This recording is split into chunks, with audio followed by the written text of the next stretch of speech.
નમસ્તે મિત્રો, દીર્ઘ educational classic ચેનલમાં આપનું ફરી એકવાર ખૂબ ખૂબ હાર્દિક સ્વાગત છે. મિત્રો, આજે આપણે સરસ મજાની વાર્તા જોઈશું. તો ચાલો મિત્રો, વિડીયો શરૂ કરીએ. હું આવ્યો છું બહાર ઓટું શીખવવા. વાત્રક નદીના ચરાને કાંઠે કાંઠે ચાલ્યો જતો એ રસ્તો આડે દિવસે પણ રાતના ગામતરા માટે બીકાણો ગણાય. ઉજળિયાત વરણનું ડાહ્યું માણસ એ કેડે રાત વરત નીકળવાની મૂર્ખાઈ કરે નહીં. બરાબર 22 વર્ષ પૂર્વની એક અંધારી રાતે એ કેડો વિશેષ બિહામણો બન્યો હતો. એક બાબર દેવાની, બીજી નામદારિયાની અને ત્રીજી ડાયાબાઈ ફોજદારની એવી 3 લૂંટારો ટોળીઓ વાત્રકના અને મહીના કાંઠા ખૂંદી રહી હતી. ડાયો બહાર વટ્યો પોતાને ડાયોભાઈ ફોજદાર કહેવરાવતો. એવી એક રાતનો ઘાટો અંધાર પડદો પડી ગયા પછી કપણવંજ તાલુકાના ગામ બરકડાથી નીકળીને એક બ્રાહ્મણ સર વણી ગામે જતો હતો. પગપાળો, પગરખા વિનાનો, એક પોતડી ભર અને એક ટોપી ભર ઉંમર હશે 40. આમ તો એને વહાણું વાયાથી એ રાતે સુવાવેળા થતાં લાગી મુસાફરી કરવાની રોજંદી ટેવ હતી. એટલે રોજ માર્ગે મળતા ખેડૂત લોકોની પાય લાગણી અને પ્રેમભીની વાણી પોતાને પરિચિત હતી. પણ સીમમાંથી ભરકડા ગામ ભણી પાછા વળતા લોકોનું આ રાતનું વર્તન કાંઈ વિચિત્ર હતું. કદી ન દીઠેલી તેવી કાંઈક આકળ વિકળતા ભરી ઉતાવળ આ રાતે મર્દો ઓરતો તમામના પગમાં આવી હતી. આડે દાડે તો મધ્યાહ્નના ધાકતા ધોમ ટાણીએ જો આ મહારાજ સામા મળે તો પોતાના માયેલા એકાદ જણની પાઘડી ભોય પર બિછાવીને તે પર એમને ઉભાડી એના ચરણોની રજ લેનાર અને નિરાંતે વાતોના ટોકા કરનાર આ લોક આજ રાતે કાંઈક વિશેષ ઉતાવળમાં કેમ હશે? પાછા વળો ને એવું કહેવામાં પણ કેમ પોતાના સ્વરને તેઓ ધીરો પાડી દેતા હશે? એમના એ બોલમાં સચિતપણાની સાથે પાછું કાંઈક દબાઈ જવા જેવું અને ગળું રૂંધાઈ જવા જેવું કેમ હશે? એવો પ્રશ્ન મુસાફરના મનમાં આછો આવ્યો તો ખરો, પણ આવ્યો ભેળો તરત પસાર થઈ ગયો. હોય ખેડૂત છે, ઘેર પહોંચવાની ઉતાવળમાં હશે ને હું એકવાર ઉપડ્યો છું તે પાછો ન વળું. એ તો તમને સર્વને જાણીતી વાત છે. પછી તો લોકો મળતા બંધ પડ્યા. સીમ છેક ઉજ્જળ બની ગઈ અને આથમણી વહેતી ઊંડી વાત્રકના ચરા તેમજ બીજી તરફ ખેતરા એ બેવની વચ્ચે ચાલી જતી રસ્તાની નાળિયા વધુને વધુ ઊંડી થતી ગઈ. અંધારું એટલું ઘાટું બન્યું કે મુસાફરને પોતાનો હાથ પણ કળાતો બંધ પડ્યો. એકાએક એની છાતી ઉપર કશોક સ્પર્શ થયો. કોઈ જીવતા માણસના હાથ એને પાછો ધકેલતા જણાયા અને એણે પૂછ્યું, કોણ છો લ્યા? પાછા વરો. સામો ફક્ત એટલો જ જવાબ આવ્યો, કાનમાં કહેતો હોય તેવો ધીરો અને ભયભર્યો અવાજ, કોણ પૂછજો? મુસાફરે પોતાના પ્રત્યેક પશુનો અવાજ પીછાડનાર માલધારીની રીતે એ દબાઈ ગયેલા સ્વરને પકડી લીધો. હા, ચાલો આજે પાછા. મુસાફરની છાતીને પાછી ધકેલનારે પોતાના સ્વરને વિશેષ ધીરો પાડ્યો. પણ મુસાફરે તો પોતાના કાયમના એકધારા ઝીણા અવાજને વધુ હળવો પાડવાની જરૂર જોયા વિના પૂછ્યું, પણ શું છે લ્યા? આગળિયા નકામા લોકો છે મહારાજ. આગળ નકામા લોકો એટલે હરમખોરો છે. કોણ? બહાર વટ્યા. હા, નામદારીઓ. ફિકર નહીં પૂંજા, હું એમની જ શોધમાં છું. બ્રાહ્મણના મોંમાંથી ટપ દેતો એ બોલ નીકળી પડ્યો. અહીંથી શરૂ કરીને આ બ્રાહ્મણ મુસાફર આ રાંધણા ઠાકરડાના ગોર પોતે જે કાંઈ બોલતા ગયા તેમજ વર્તન કરતા ગયા તેમાં પૂરેપૂરો વિચાર હતો કે કેમ તે તો એ મુસાફર જો તમને કોઈને ને આજે મળશે તો પણ કહી શકશે નહીં. કદાચ એ એમ જ કહેશે કે આ ક્ષણથી એમણે કરેલું વર્તનનો કાબૂ એમના નહીં પણ કોઈક બીજાના હાથમાં હતો. એ બીજું કોણ? તો એનો સંતોષપ્રદ જવાબ એ તમને આજે પણ આપી શકશે નહીં. એણે ફરીથી કહ્યું, હું એમની જ શોધમાં છું પૂજા, મારે એમને મળવું છે. બોલો ના બાપજી. હેબતાઈ ગયેલા પૂંજાએ અંધારે અંધારે જીભ ઉપાડી. એ લોકો તમારી ઇજ્જત લેશે. મારી ઇજ્જત? પૂજા, મારી ઇજ્જત તેઓ ન લઈ શકે તેવી છે. ચાલ, મને તેમનો ભેટો કરાવ.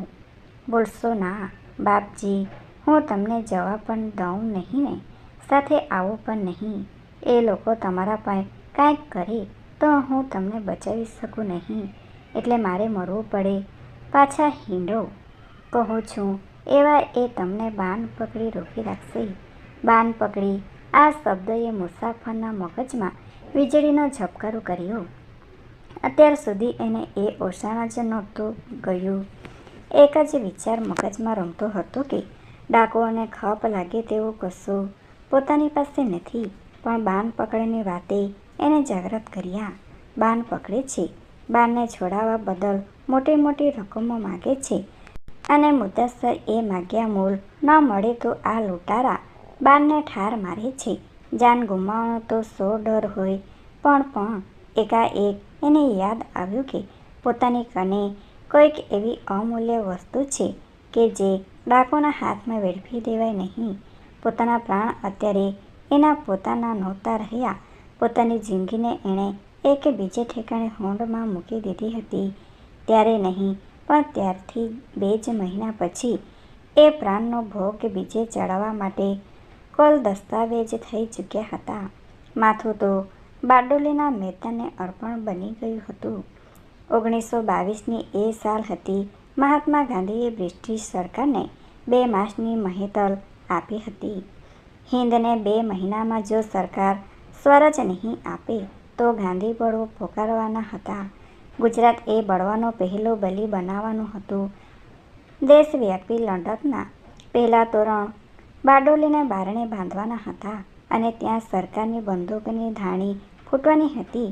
એ વિશે તો કશો શક નહોતો. એ બંદૂકની ગોળીઓ ખાવા માટે 2000 ઉમેદવારોએ પોતાના નામ નોંધાવ્યા હતા. તેમાં 2 નામો જરા વધુ લાડીલા હતા. એક મોહનલાલ કામેશ્વર પંડ્યાનું અને બીજું આપણા બ્રાહ્મણ મુસાફરનું. માથું તો ત્યાં જમા થઈ ગયું હતું. તે ઉપરાંત મૃત્યુનો એક મોકો કેટલો મંગળ, કેટલા થનગનાટ કરાવનારો, કેટલો અપૂર્વ લહાવ લેવાને હિલોડે ચડાવનારો હતો. સપાટાબંધ આ મુસાફરની કલ્પનામાં એક દ્રશ્ય અકાયું. 5 જ દાડા પર મહીકાંઠાના ખાનપુરા ગામમાં બારડોલી સંગ્રામનો સંદેશ સાંભળવાની જાહેરાત સભા મળી હતી. સભા પૂરી થઈ. ગામનો યુવાન મુખી પુરુષોત્તમ સરકારી નોકર આ બ્રાહ્મણની પાસે આવ્યો. એમને પોતાને ઘેર લઈ ગયો. ઘેર જઈને જોઈએ તો એણે પોતાના 2 નાના દીકરાના નામ શોકત અલી, મોહમ્મદ અલી પાડેલા. એક જાડિયો ને એક પાતળો હતો. તેથી તો આ બ્રાહ્મણે કહ્યું કે પુરુષોત્તમ, ત્યારે હવે નોકરી છોડો ને. સુખી કહે કે એ તો મારું શું ગજું. પર રાત પૂરી થઈ. સવારે એણે મહેમાનને જમાડીને કહ્યું, અહીં બેસો. આજ રાતે બૈરી સાથે બેસીને આખી રાત સતલસ કરેલ છે ને તે પછી આ રાજીનામું લખેલ છે તે વાંચો. બ્રાહ્મણ વાંચતા ગયા તેમ તો ઉછળતા ગયા. રાજીનામું અતિ કઠણ હતું. એણે મુખી સામે જોયું. મુખીએ કહેવા માંડ્યું, રાજીનામું હમણાં ને હમણાં સરકારને મોકલું, પણ એક શરતે કે બારડોલીમાં જ્યારે ગોળીઓ ચાલે ત્યારે પહેલી ગોળી મને ખાવા દેવી ને હું જય ભારત માતા કહી પડું તે પછી બીજાનો વારો ગોળી ખાવાનો આવે તે પૂર્વે નહીં છે. આ શરત કબૂલ. એ પ્રસંગ યાદ આવ્યો. દિલ ભૂલ્યું. આવા રોમાંચક અને રાષ્ટ્રમંગલ મૃત્યુ પર્વને મેં અર્પણ કરેલી જિંદગી અહીં ડાકુના હાથમાં રોડાશે તો શો લાભ. ચાલ ને જીવ, પાછો ફરી જા. પાછો ચાલ, પાછો. એ જ ક્ષણે એક બીજું દ્રશ્ય બ્રાહ્મણની નજર સામે ઊભું થયું. 3 દિવસ પરની રાતે વાસણા ગામના ચોકમાં બનેલો એ પ્રસંગ હતો. સેંકડો માણસની ઠઠ હતી. ડાકુઓની રઝાડ વિશેની એ સભા હતી. પોતે લોકોને બહારવટીની સામે પ્રાણ પાથરવા હાકલ્યા હતા. અને તે વખતે મહેમદાવાદ તાલુકાનો એક પાટીદાર ત્યાં પોતાની કથની કહેવા હાજર હતો. એણે કહેલી કથની આ હતી: બહારવટિયા અમારા ઘર પર આવ્યા. મારે કને 2 જોટાણી બંદૂક હતી. તો પણ હું નાઠો પાછળથી સુવાવડમાં પડેલી મારી બેરી તેમજ આંધળી બુઢી માને બહારવટિયા માર મારી ગયા છે તેવા મને ખબર પડ્યા છે. ભરી સભામાં આવું વર્ણન કરનાર એ ભીરુ પાટીદારને આ બ્રાહ્મણે તે જ વખતે કહ્યું હતું કે, વાહ વાહ, ત્યારે હવે તો તમને મરઘી, કોગળિયું કે કુદરતી મોત કદી જ નહીં આવે, ખરું ને? શરમ નથી આવતી કે તમારે કારણે સુવાડમાં પડેલી તમારી સ્ત્રીને અને 9 મહિના જેણે ભાર વેઠ્યો ને માને તમને ડાકુઓને હાથે પીટાતી મૂકીને નાસી છૂટ્યા. 2 જોટાણી બંદૂક રાખવા હોવા છતાં એમ કહીને આ લોકોને બહારવટિયાનો મરતાંક સુધીનો સામનો કરવા પડકાર્યા હતા. એટલે આજે હું પોતે જ પાછો ફરું તો લોકો શું કહેશે? એ પાટીદાર શું કહેશે? બારડોલીની 2 મહિના પછી આવનારી લડતની વાતો કોણ સમજશે? એ ઝપાટાબંધ આવેલ 2 વિચારોનો નિકાલ પણ એક સપાટે આણી મૂકી એણે કહ્યું: પૂજા, તું છો ના આવી, પણ મને બતાવ ક્યાં છે એ લોકો? ઘડીભરની ચૂપ કીધી. પૂજાના કોઠામાં એક મોટો નિશ્વાસ પડ્યો. તે મુસાફરને સંભળાવ્યો અને પછી પૂંજો ફક્ત એટલું જ બોલી શક્યો: ત્યારે શું તમે નક્કી ત્યાં જવાના? હા. પૂજા કહે: મને ક્યાં છે એ લોકો? જુઓ, આ બાજુના જ ખેતરમાં પડ્યા છે.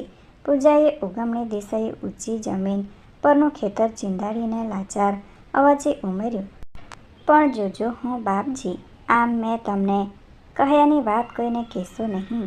નહીં તો બહારવટિયા જાણશે તો એવા એ મને પીંજી નાખશે, ને પોલીસ જાણશે તો એવા એ અમારું લોહી પીશે. વારું જા તું તારી.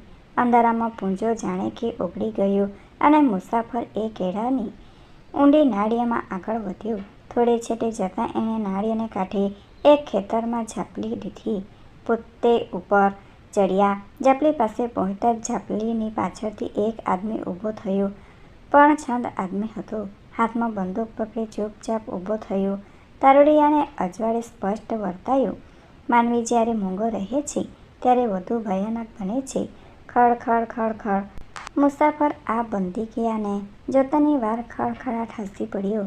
આજે એને મોડો ને મૂછો તો એ નહીં કહી શકે કે એ હસવું એ ભયાનકતાની વચ્ચે એમને શેનાથી આવેલું, પણ એ તો ખડખડ હસ્યા અને એણે પૂછ્યું: કેમ, તમે એકલા કેમ છો?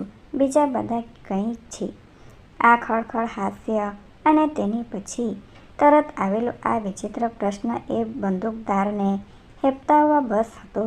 જવાબ એણે વાળ્યો નહીં. એટલે મુસાફરે ઝાપલી ખોલીને અંદર જઈ ખેતરમાં ચાલવા માંડ્યું. બંદૂકદાર ચૂપચાપ એની પાછળ ચાલ્યો. થોડે છેટે ગયા હશે ત્યાં તો મુસાફરે બીજા 2 બંદૂકદારોને પોતાની સામે ખડા થયેલા દીઠા. તેઓ પણ મૂંગા હતા. તમે 2 જ કેમ? બીજાઓ ક્યાં છે? મુસાફરના મોંમાંથી આપોઆપ એનો એ જ સવાલ સરી પડ્યો.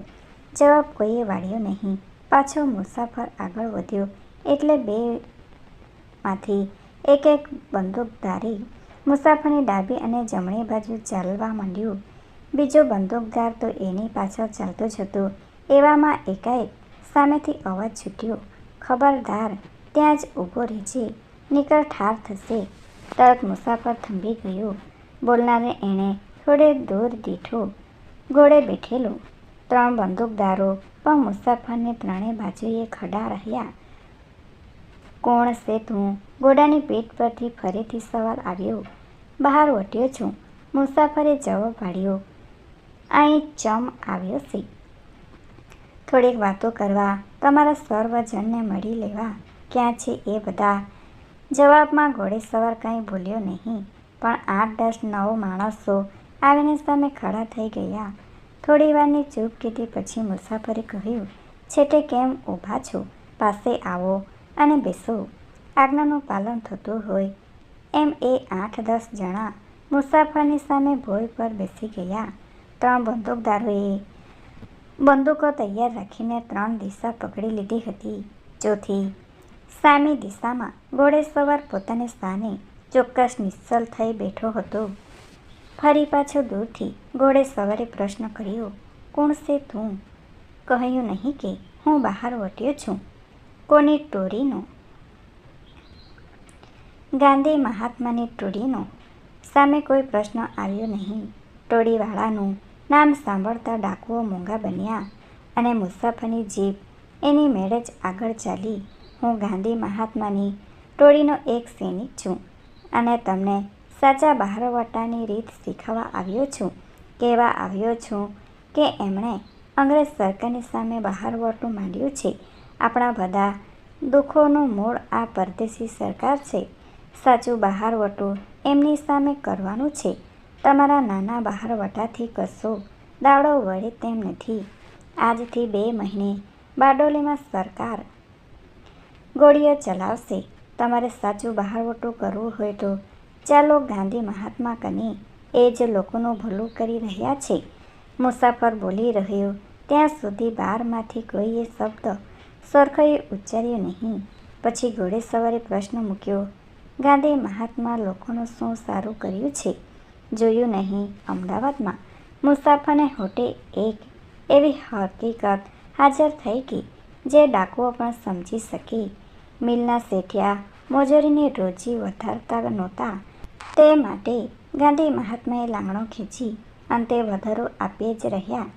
આ વખતે સામે ભોંય પર બેઠેલાની ચૂપકીદી તૂટી અને તે માહેલા એક સામો પ્રશ્ન પૂછ્યો. એમાં ગાંધી મહાત્માએ લોકોનું શું ભલું કર્યું? વિશેષ બુરું કર્યું? શેઠિયા તો કાપડ પર એટલે ભાવ ચડાવશે. આપણને સરોને કાપડ વિશેષ મોંઘું મળશે. ઘડીભર મુસાફર ગમ ખાઈ ગયો. ડાકોના મોંમાંથી અણકલ્પી ચોટદાર દલીલ આવી હતી. જેવી ચોટદાર એની બંદૂકમાંથી છૂટી ગળી હોય છે તેવી. પછી દલીલબાજીમાં પાવરગા પટ્ટા ખેલાડીની ભૌતિક ચપળતા નહીં પણ અન્ન અને વસ્ત્ર એ જેનું સર્વસ્વ છે તેવા લોકસમૂહની આંતર વેદના સમજનાર મુસાફરની જીભે જવાબ આવ્યો. શેઠિયાના હાથમાં ન પડવું પડે તે માટે તો ગાંધી મહાત્માએ રેટીઓ બતાવ્યો છે. છોને શેઠિયા કાપડ મોંઘું કરી આપણે રેટીએ કાતીને પહેરી શકીએ. ગાંધીએ સાધન પકડાવ્યું છે. Thanks for watching. Please subscribe my channel. Thank you.